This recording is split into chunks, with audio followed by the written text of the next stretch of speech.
Bob. Good to see you. Good to see you again. Yeah, it's been a little while. So, Sandy, I want to tell you about what brought me to NAMI DuPage in the first place. January 10th, 2018, I'm sorry. My son returns home, my son Connor.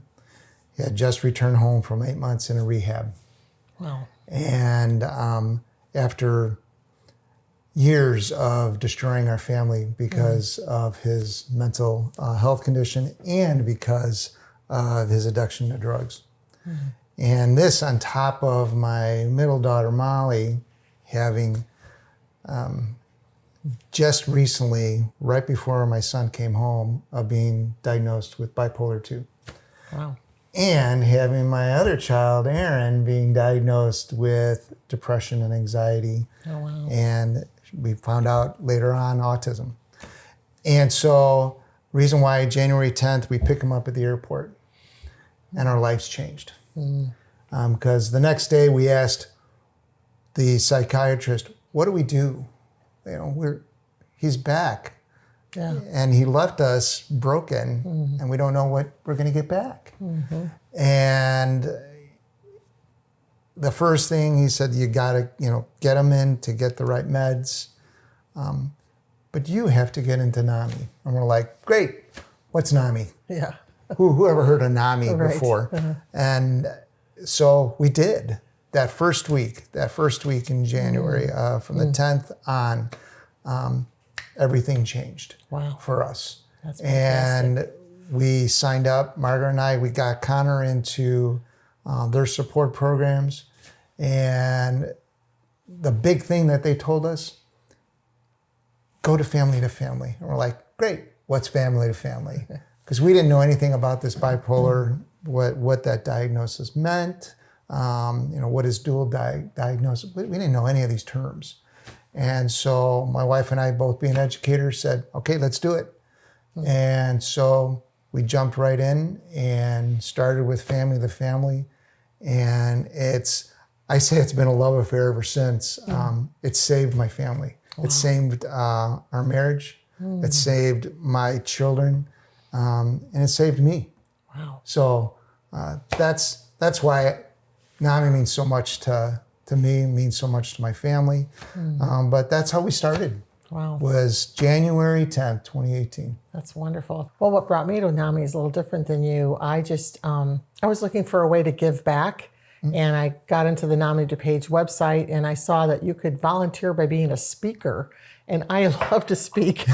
I do it for my job. And I thought, oh my goodness, I could actually give back speaking, which is what I love to do. So I started doing that, where I would tell my story in the behavioral health wings of local hospitals. And then I learned about family to family. I thought, what is this thing? Took the class and I thought, maybe this would be good for me. Oh. So I got trained. And after I taught my first class, I knew, this is what I should be doing. And so I've been doing that for 7 years now, I think it is.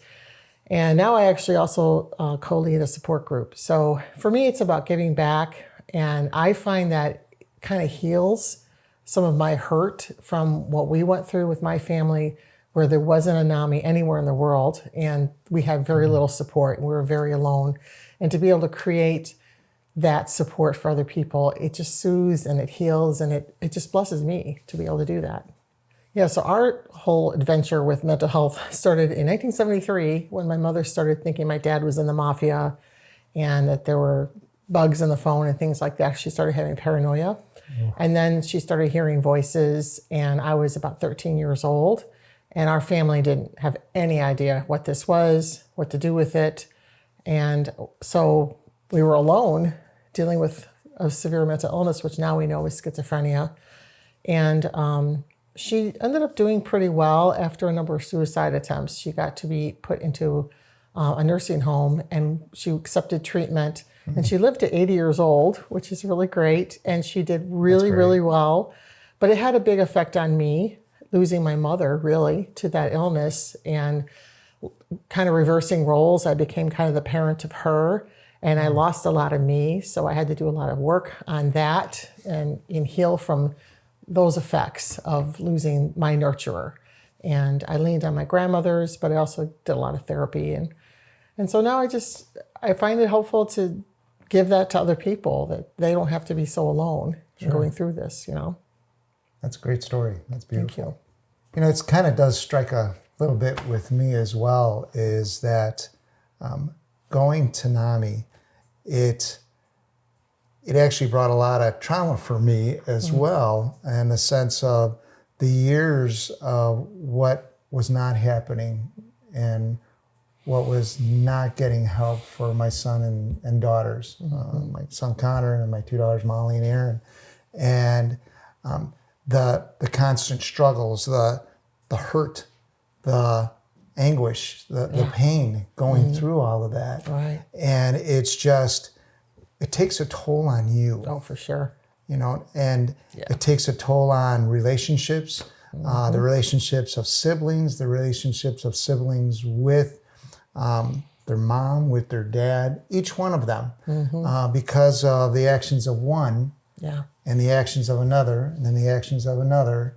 It just expands and it buries you sometimes, and you do get lost. I love what you said. You lose a part of you when this all happens. And going to NAMI, I really wish I knew about NAMI, and that's the tough piece about it. I mean, I got my master's in counseling, never knew about NAMI. That's crazy. And I understood all of therapy, those kinds of things, and never imagined for my family that I would need to do that. Yeah. And it's what you learn in NAMI is it is a salvation for you, and I'm glad it helps my loved ones, but more specifically Connor. But it helps me more than it helps him, I think. And our treatment system is really aimed at helping the people with mental illness, which is great. Obviously, we want that, but not so much the family members. Right. And we're also going through our trauma about this. Right. And so that's why we love NAMI so much, because we help the families also know, how do I navigate this? How do I work through this?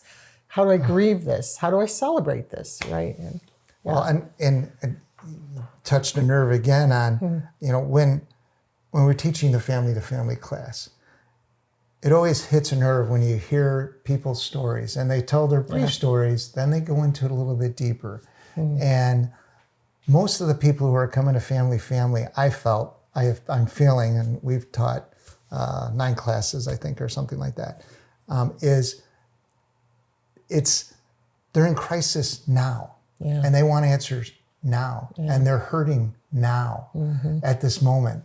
And you get the feel, you were there. I was there with you. I understand. And you hear each of their stories. And the pain is it really does tear apart families.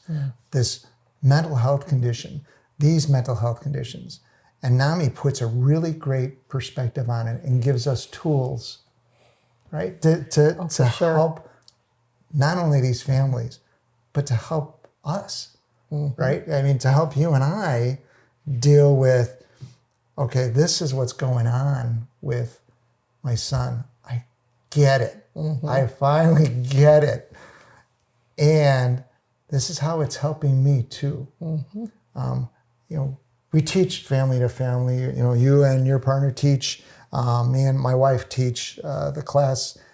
And we learn so much more than what we give in each class and each time we teach it, in each session that we teach. It just, right? Do you? Oh, totally. You know what I love so much about it, Bob, is that people come in week 1 and I can see the stress on their faces and in their bodies of holding their family and everything they're going through. Some people are mad, some people are numb, some people are sad, and they're alone. And as we walk through the 8 weeks, you probably see this too. They change right before our eyes. And week 8, they're in a different place. They have calmness, they have hope, they don't feel alone, they're not angry. It's really wonderful. And all we did is give them a place to talk and give them information they were desperately needing and guide them. How do I do this? How do I do this better than I'm doing it? It's the most wonderful thing to watch and to be part of. You used a word And I think that has always been our go-to is hope. Yeah. If you get nothing else out of this class, we want you to get that feeling of there is hope. Right. Life is not a series of crises. Life is not this roller coaster every single day. There is hope. Yeah. There is, we do the poem, Welcome to Holland. Yeah. And I love Welcome to Holland because it really gives a perspective about what our lives have become. And just as a reminder, everyone thinks, hey, we're going to plan this trip to go to Italy, and everyone gets planned, and you read all the books on Italy, and then the plane lands, and you're in Holland. You're like, I never planned this. Right. I never wanted to be in Holland. I don't want to be in Holland. I want to be over there. Well, no, you're stuck in Holland. And there's a lot of beautiful things in Holland. Right. You just have to start opening your eyes to see. Yeah. And that's what happens to the families through the 8 weeks, I feel. Yeah, they every learn to time. accept, okay, this is the path, but it doesn't mean necessarily it's a horrible path. Right. It's a different path. And there are ways to be good in that Right. path. And many people do get much better. Our loved ones as well as the family members, which is so wonderful Yeah. that we get to be part of that. We truly make, I like to tell people we need to be the difference. We need to make the I like difference, that. right? And we get to do that by Right. just offering these free classes to people. And the supports, the resources that we provide for them. Yeah. I was a principal at a high school that was emphasized math and science, and so I really like the science kind of stuff. And I always get excited when we show the small videos Yeah. on the brain. Yeah.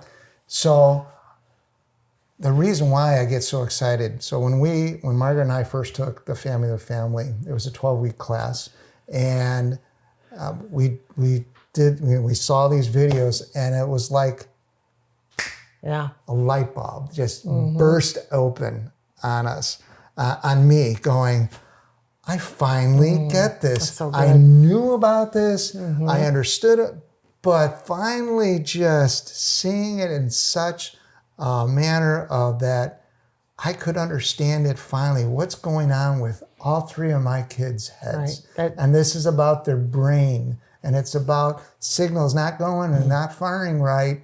And so this is a big deal, and I finally get it. And you can see people's eyes start to go, oh. Right. I had the same thing when I learned about the biology behind mental illnesses.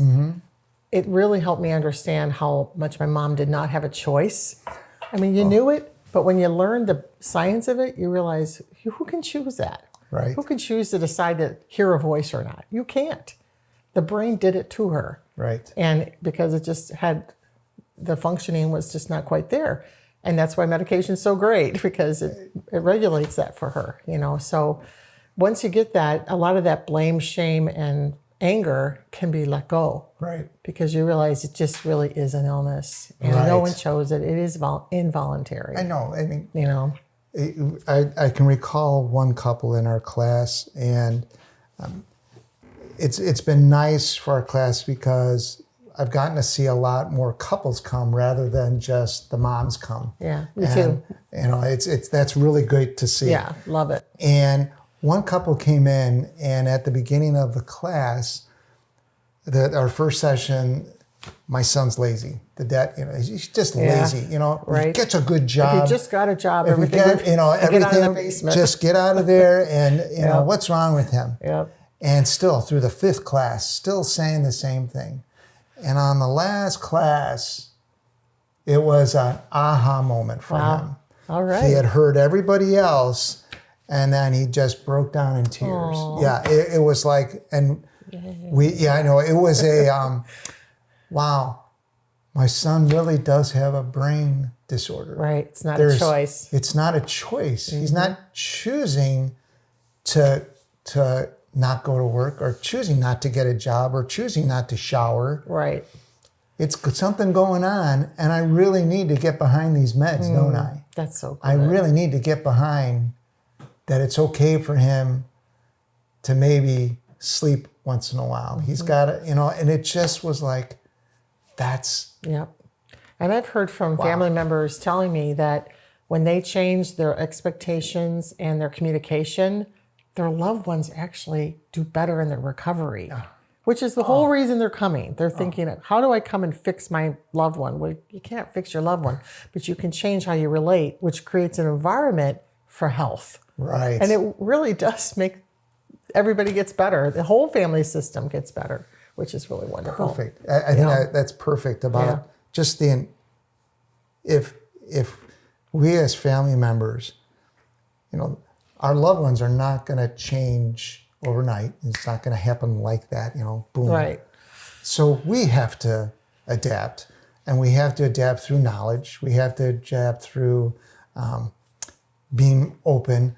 But I love what you said about, well, we've got to create that environment. We have to redesign what that looks like, how we communicate. And it's new skills that you don't have naturally. No. We have to learn some new stuff. No, you've got to teach people. And my wife is, I feel, an expert in speech. I mean, that's what she taught in college. She taught that in, she's English and writing and that. So she is amazing at helping people speak and communicate.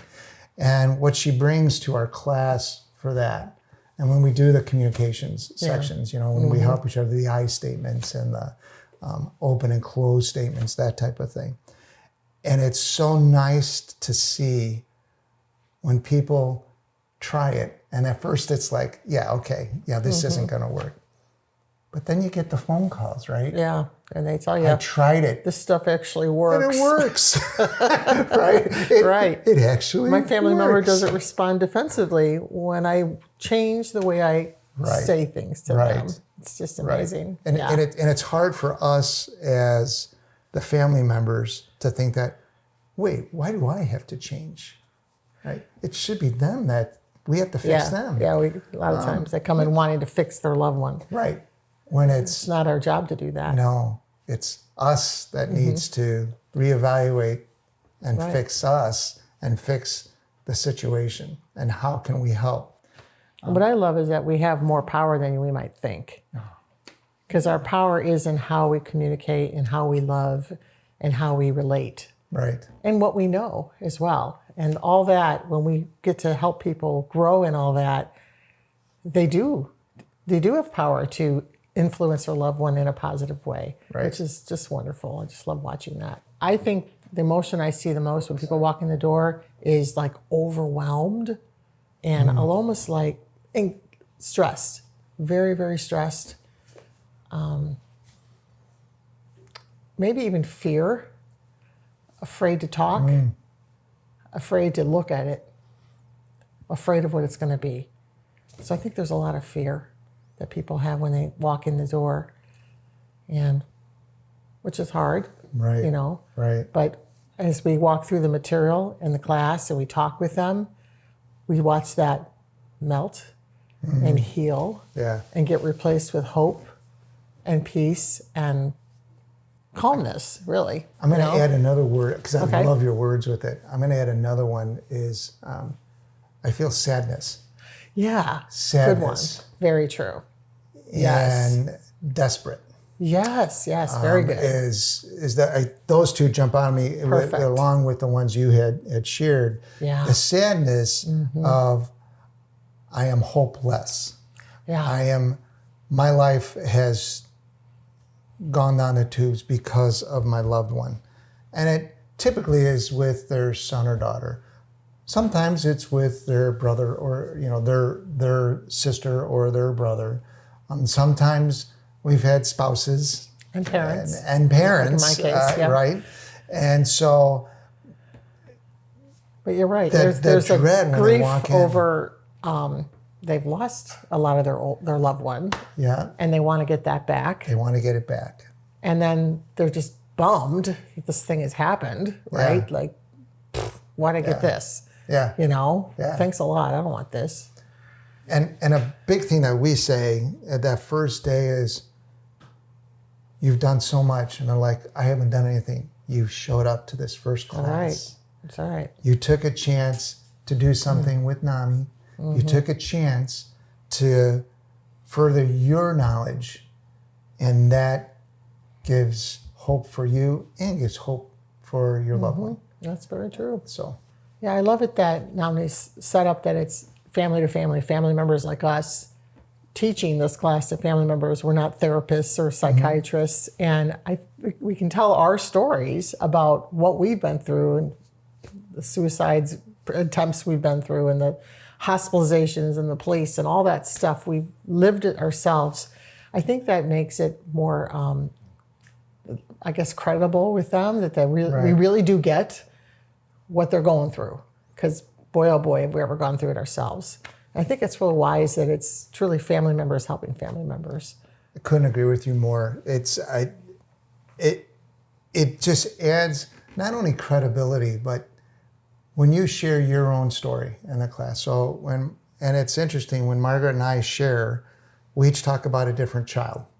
Oh, and so Margaret typically will show, and Margaret will talk about Connor. And they have a very unique relationship, and so it's incredible. And I share my feelings about Connor, but I also talk about my two daughters, and so giving a different perspective. And it's great to hear that people sit there and nod, and they see and get, wow, I have been in that exact same boat. When I share the story of, we kicked my son Connor out of the house last time, and I met him at a Shell station and gave him a jar of peanut butter, a loaf of bread, and a couple other things in a bag and a sleeping bag. And, that's it. I'm done. Wow. Until you're ready to get help, I can't do anything more. Yeah. And people sit there and go, so you did kick him out.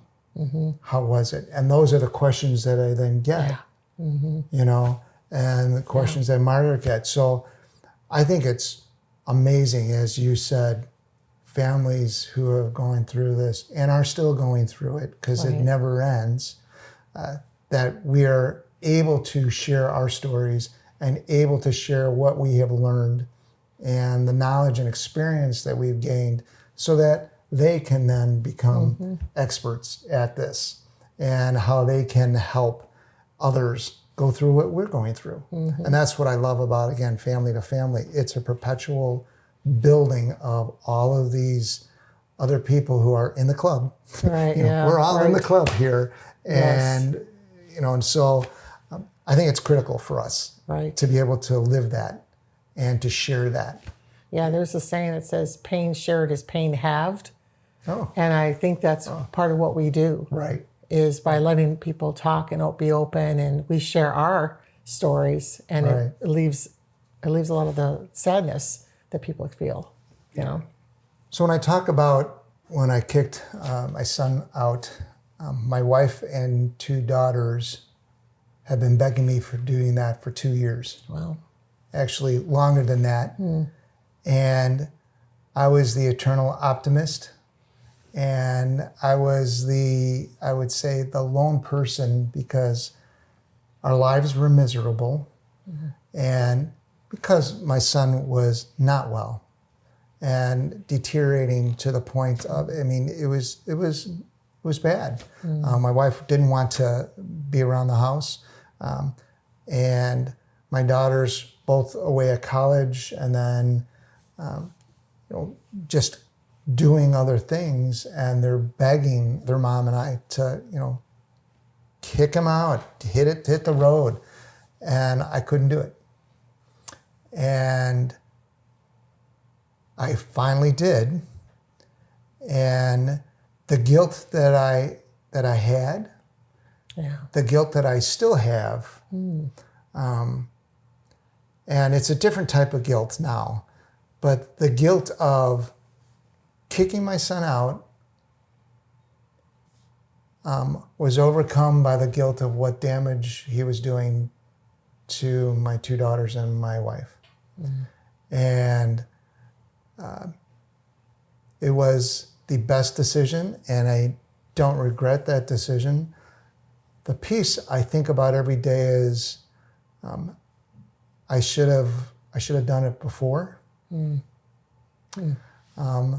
I wonder how the healing would have gone had I done that.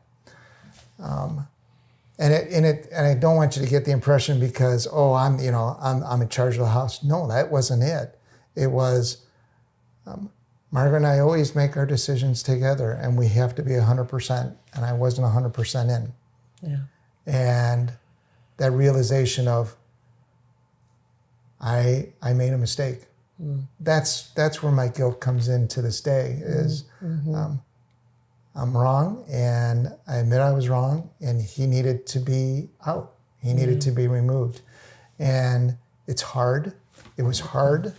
And I always ask my daughters and my wife to forgiveness for me for not doing it sooner. But I couldn't until that time came when I did. And when he came back, I was 100% of, okay, I forgive. And I have to forgive about everything that happened before, and let's move on. And, we have our setbacks, and that's always going to be setbacks. And with that being said, it was the right decision to make. It was the time to make it. And, I hope I did the right thing. Yeah, and I think it's great you share that in the classes, because I see so many times that situation where there's a married couple and maybe one says we need to remove our loved one from the home and the other one says no, and they're caught. And to hear that you did have to do that, you got to that point, and it ended up being the best path. Right.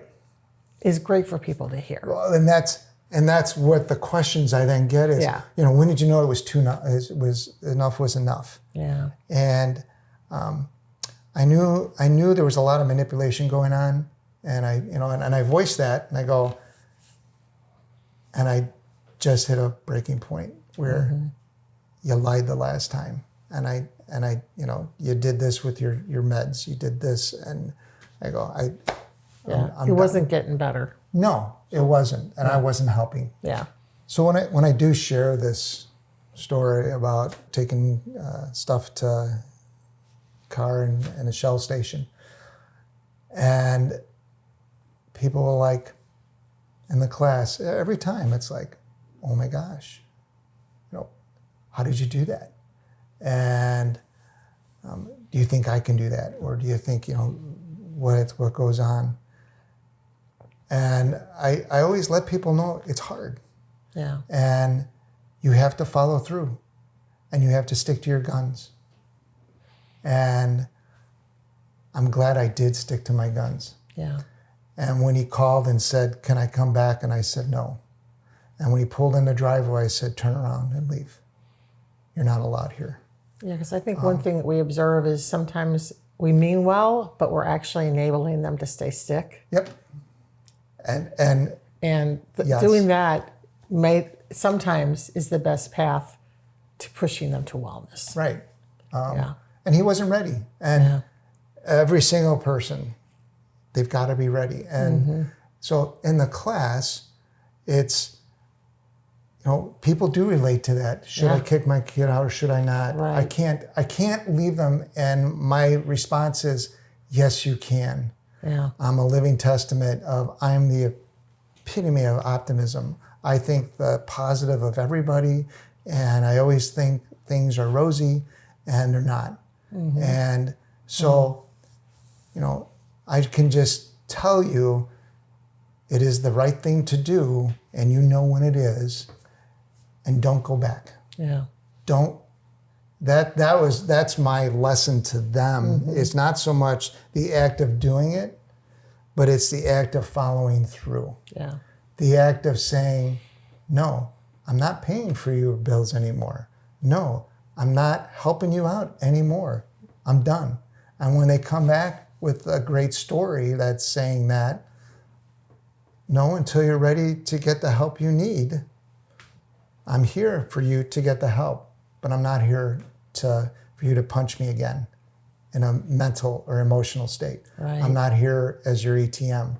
I'm not here to do all those things that you have done, and the story is not going to repeat itself. Right. That promoting health, sometimes saying no. Right. And Margaret is a great follow-up when we tell this story, is a sense that, our marriage was on the brink. It really was. And married couples in our class, you can tell, and they share that. They're like, yes, when one partner is not on the same book as the other. And it's interesting is my wife and I are on the same page for most everything, and we talk through it.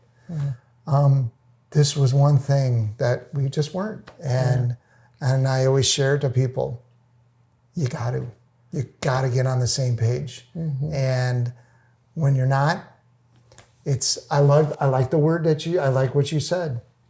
You're just enabling the person with mental health conditions to keep on having those things and having you as that crutch. And they're never going to get better.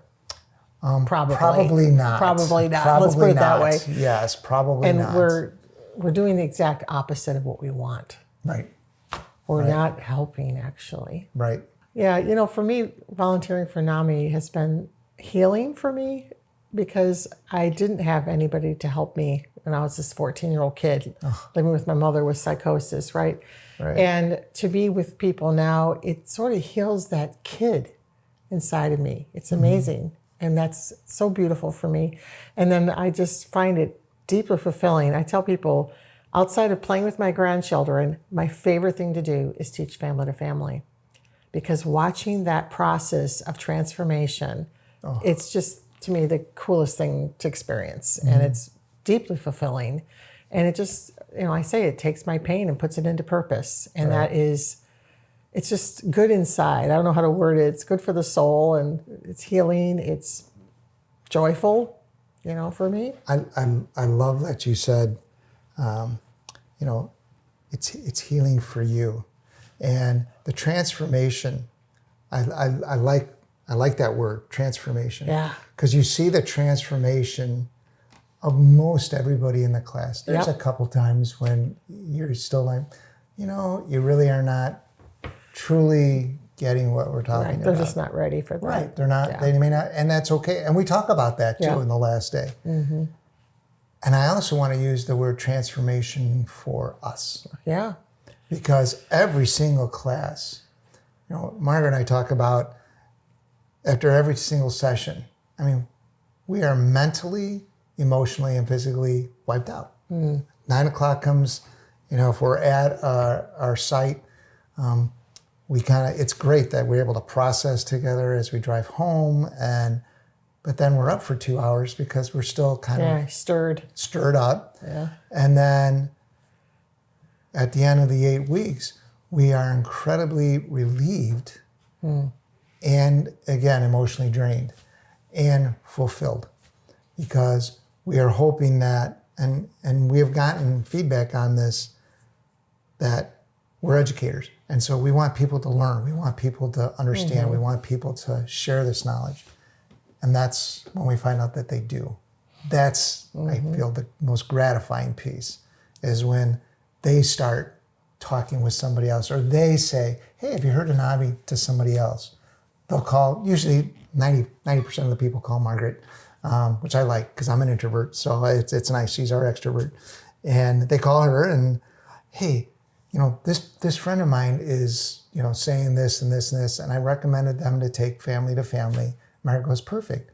And did you share with them, your information? She goes, well, no. And Margaret goes, you should share what you know. And that's the joy. When people start sharing it with others. True. And that's where transformation again comes. Not change, but transformation. Yeah, I'd agree. Yeah, I also like how I've learned so much by teaching the same material over and over because there's just so much in the class You can't learn it all one time through. And now that I've taught it, I don't know how many times, I feel like my knowledge is wider, which makes me more capable, if you will, to handle things. Because actually I have a couple stepkids with mental illness too in my life now. And I think I understand that journey better because I keep going through this and experiencing other family members with other illnesses and how they're dealing with it. It teaches me, how do I do this now in my new state with my new people in my life, you know, which is great. And again, I love what you say because it just springboards me with, you know, Margaret and I, when we're talking with our 3 kids, and, you know, again, it's not all, you know, perfect. I mean, right now, my middle daughter, Molly, is going through an episode. And so it's energizing to watch Margaret use the skills that we learn and teach in the class with Molly on the phone, FaceTime, when Molly comes over. I just watch and say, you know, you've gotten better. You've gotten better at this. Or, you know, or when I'm saying something to, you know, with Aaron on the phone, or I'll share, you know, I had this conversation and this works, you know, and I learned from this session in this class. Remember when this couple was talking about this, and we use it, and it works, and it's fulfilling. You know, I think hope is so important for families going through this because that helps them deal with fear and depression that tends to creep in. Like, oh, is this going to be awful for the rest of my life? And are they never going to get well? Will they die? They're dealing with those fears.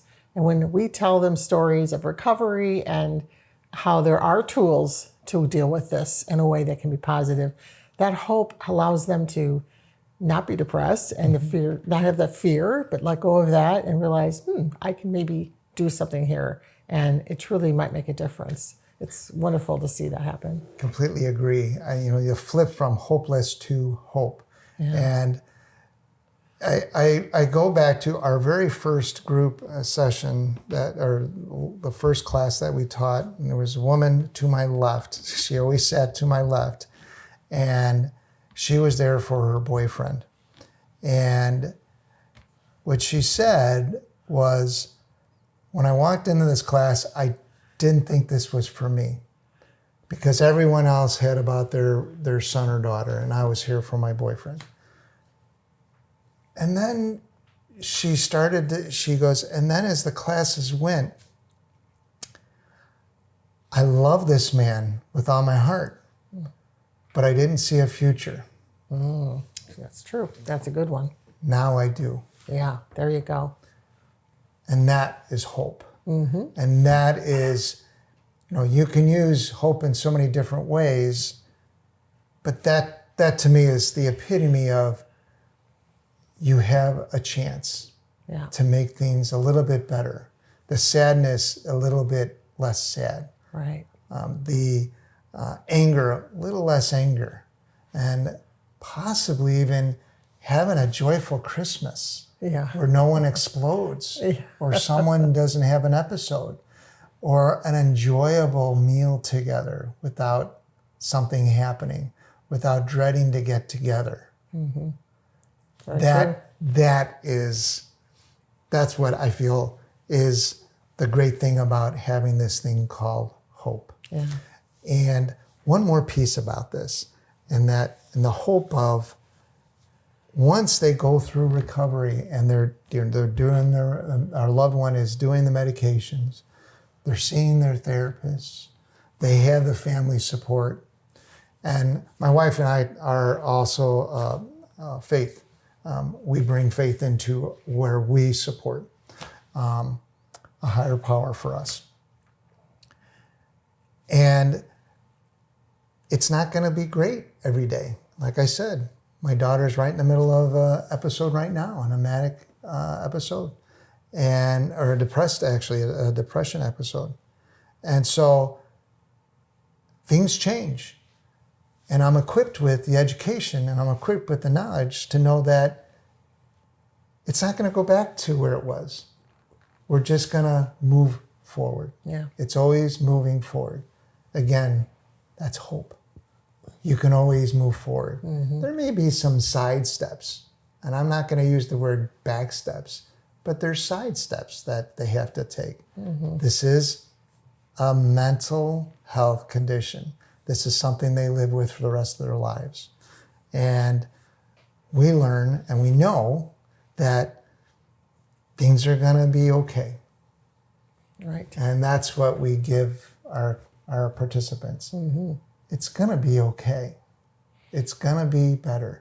It may not be Italy, but it really is going to be a really cool Holland. It's really going to be a cool place to be. I think that we tell our stories to them of how our loved ones had some really, really dark times.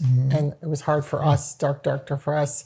And we're now at the other side of it where our loved one is doing better or has done better, and we're doing better. It's a great picture for them that is possible, that recovery is possible. It really does work, and it may be what they get to experience. And we talk about the third part of as you go through recovery, advocacy. Yeah. And that's huge because we're advocates. You and I are advocates for not only NAMI but for mental health, and hopefully they can become advocates once they get over their crisis. Yeah. Once they get through all of this. That's again the hope of it all. That's true. I think it's so wonderful that NAMI DuPage started with a woman who had loved ones with mental illness and found other people with it, gathered together as family members to help them get through it. And how that has been the foundation that has carried us all these 40 years. And here you and I are doing the same thing with our co-teachers, helping people as family members of family members. It's so powerful. That's why it's lasted 40 years, because this is really what people need, is other people who've gone through this to help them with the journey. And it truly makes a difference in lives. Well, and I think it's absolutely amazing that we've come so far. And I'm also, I sometimes think, gosh, why only 40 years? Yeah, right. Right? And why it took so long, as mental health has been around for generations. It's been around man was existed, since man probably. existed, since people were around. Yes. And I think about, as I look back on when I was little, family members, other friends, something wasn't right. And as I now learned, wow, they probably were bipolar. They probably were having an episode. They probably were suffering from whatever the mental health condition was. And I just thank the Lord every single moment that this NAMI DuPage started 40 years ago and has become a beacon. And I say a beacon for other NAMIs around the country. Quick story. We just went out and visited some friends out in North Carolina. Worked with them for 25 years, and he and his wife moved out there and went to go visit. And he looked up the NAMI in his area. And we kind of wrote back and forth, and he goes, yeah, I went to the NAMI there, and they know about NAMI DuPage. He goes, yeah, I'm from Illinois. And he goes, do you know NAMI DuPage?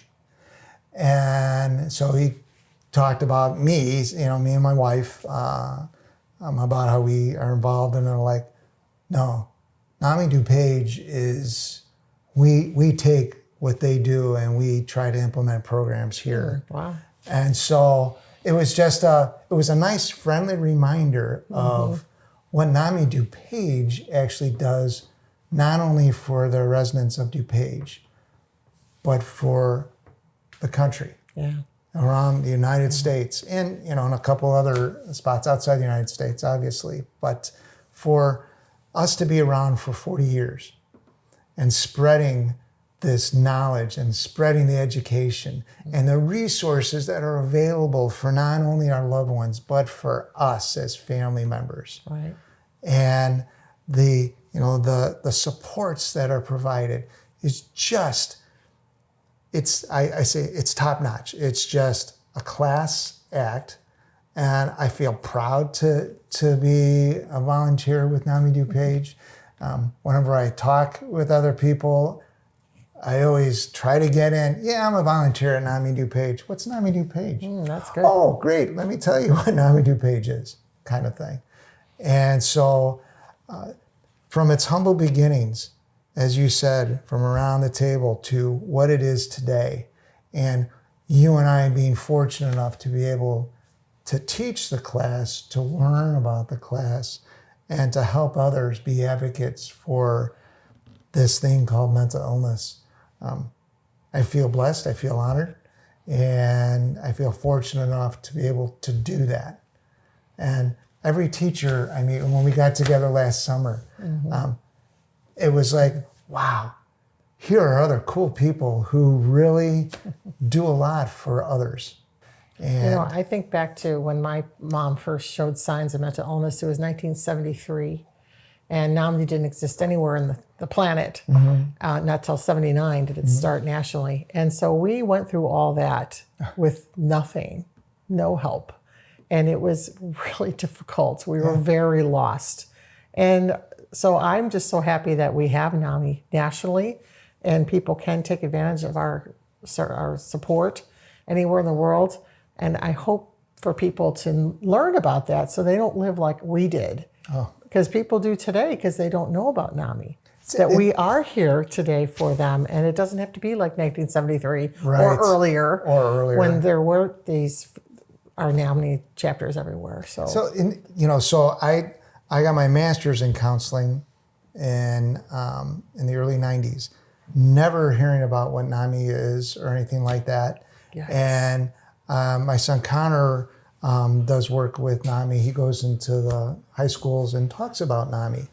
And it just, to me, is just, and as an educator, it hurts to the core that schools don't know about NAMI. Every single school in the state of Illinois should know about NAMI. Every single school in the country should know about NAMI.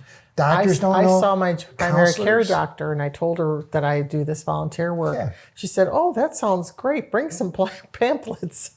I'm like, "Oh my gosh, she doesn't know." And yet I'm sure she sees people who have depression and things like that come into her office. So I will put pamphlets in her office. But, we need, that's good. We want to keep spreading that word wow, here we are. We can help people get through this. It is the worst kept secret because I really want it. It should not be a secret. Right. NAMI and NAMI DuPage. NAMI should be everywhere. Everyone should know that there is help for families. Right. There's resources for the loved ones who live with mental health conditions. And there's help for you as the parent, as the mom, as the dad, as the brother, as the sister, as the aunt, as the uncle, as the nephew, as the niece, as the grandparent, as the grandson of these people who live with it. There is help for you. There is assistance for you to get where 40 years ago there wasn't. Right. And now there is. And let's not keep this a secret. Right. Let's keep this golden nugget just out there so that let people know. Everyone knows what goes on. And if there's one thing that I wish NAMI would do is be able to get that word out. We're trying. We all try. We all try. Bring pamphlets with you wherever you go, because you never know who doesn't know, who wants to know. Right. Yeah. And can we get to the counseling, the master's counseling programs of the schools in the state and say, can we have 5 minutes or instructors tell your students about NAMI? It's a great idea. This is an option. Here's the website. That's, so that they hear the name, what this is all about. letting schools know. The counselors have conferences every year. I can just imagine what might have motivated the founders to start this, and that's just being overwhelmed and feeling like I need some help. I'm carrying this hard thing alone that I don't feel comfortable telling the world. And having a group of people going through the same thing made it a safe space and relieved some of that burden that they were carrying, and sadness and scare and all that. I can just imagine how that was super comforting for them to gather together those first few meetings, especially, oh, there's somebody else like me going through this. I'm not alone. How wonderful.